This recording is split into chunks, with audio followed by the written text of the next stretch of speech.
परोपकार अर्थात अपनी शक्ति के अनुसार दूसरों की सहायता करना। यह सहायता करने का गुण जिसका ही नाम परोपकार है। परोपकार मात्र धन से ही होता है ऐसी बात नहीं है। मन, वचन और काया, इन तीनों से भी परोपकार संभवित है।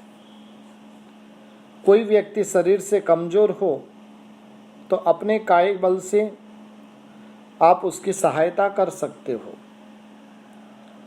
अंधे को हाथ पकड़कर यथास्थान पर पहुंचाना, किसी वृद्ध की उसके काम में सहायता कर देना आदि अनेक प्रकार के परोपकार जो बताए हुए हैं, और वह परोपकार दुनिया का निर्धन व्यक्ति भी कर सकता है। किसी को आपत्ति में सही सलाह देकर वाणी से भी आप उसका उपकार कर सकते हैं। नीति शास्त्रों में तो कहा गया है कि परोपकार के लिए ही नदियां बहती है, यानी बहती हुई नदी अनेक जीवों का हित करती है, अनेक प्यासे पथिकों की तृषा को शांत करती है। परोपकार के लिए ही वृक्ष भी फलते हैं। दूसरे प्राणियों की क्षुधा पूर्ति के लिए ही वृक्ष फलों को धारण करता है। गर्मी से थके पथिकों को छाया प्रदान करता है। अपनी ओर पत्थर फेंकने वाले को भी वृक्ष मधुर फल ही देता है। आम आदि वृक्ष फल आने पर और अधिक झुक जाते हैं, जिससे मुसाफिर आसानी से उस फल को तोड़ सकता है। परोपकार के लिए ही गाय दूध देती है। स्वयं घास खाकर अपने स्वामी को पुष्टिकारक मधुर दूध देती है। बस इन नदी, वृक्ष और गाय की भांति सज्जन पुरुषों की भी समस्त प्रवृत्ति परोपकार के लिए ही होती है। वे परोपकार के ही व्यसनी होते हैं। जैसे किसी को शराब का व्यसन है और वो शराब के बिना रह नहीं पाता है, वैसे ही सज्जन पुरुष परोपकार किए बिना रह नहीं सकता है। जब गाय आदि मुक पशु भी अपना जीवन परोपकारमय बिताते हैं, तो फिर मानव की तो क्या बात करनी। परोपकारहीन पशु,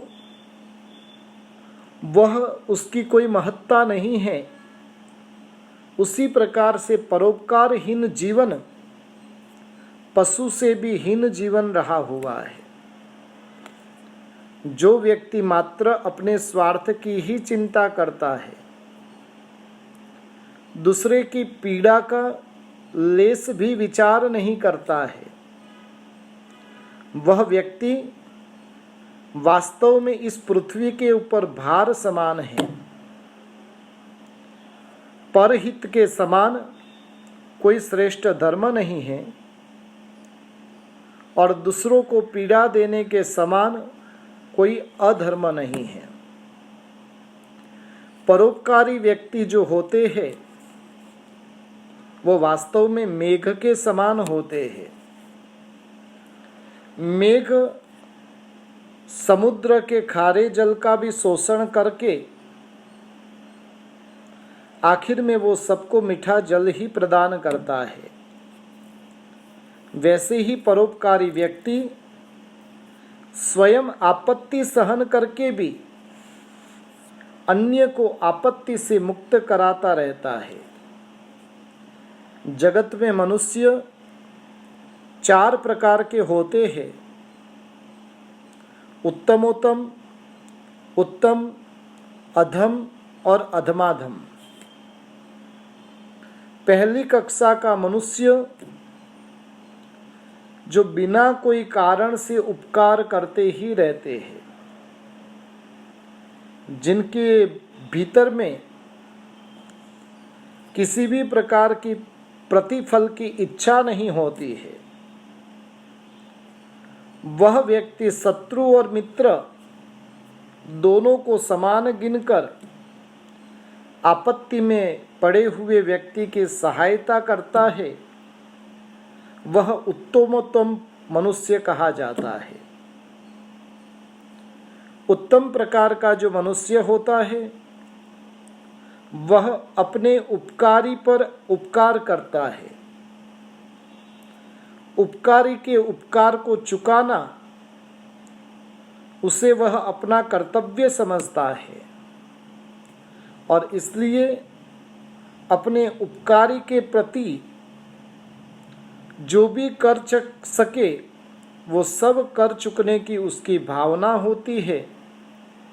उसका हृदय कृतज्ञता भाव से भावित होता है। अधम मनुष्य जो अपने उपकारी के उपकार को भी भूल जाने वाला होता है।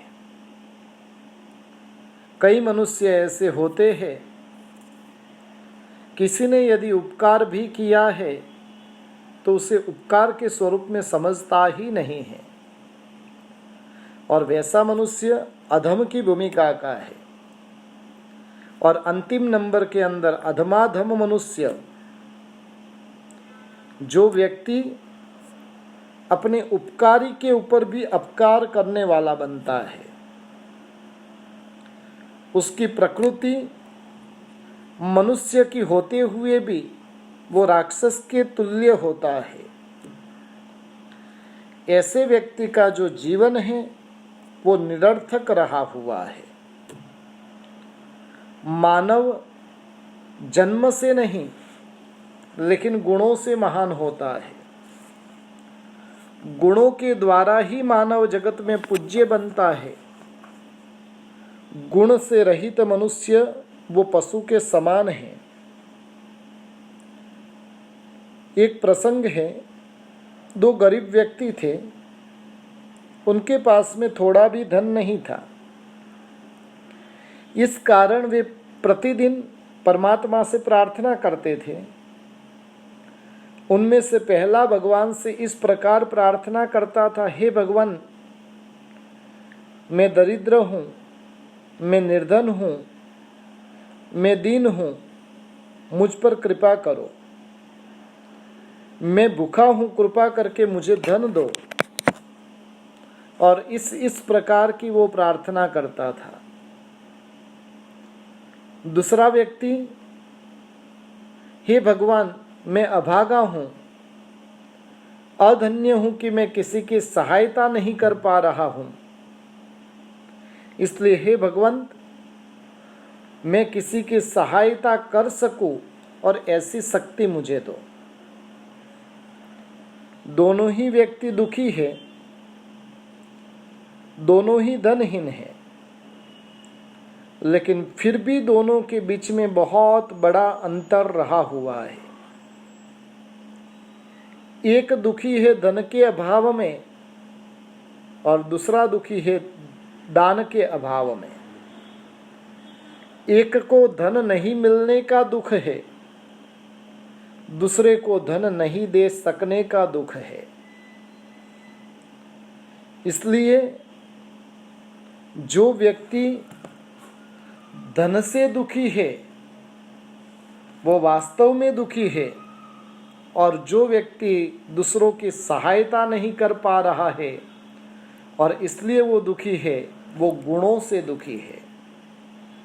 उसके जीवन में गुण की प्राप्ति नहीं है, गुणों की पुष्टि नहीं हो रही है और उसका दुख उसके भीतर में रहा हुआ होता है।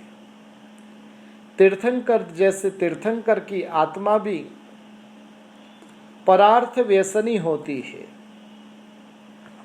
पूर्व के भाव में तो सभी जीव करु शासन रसी की मंगलमय भावना,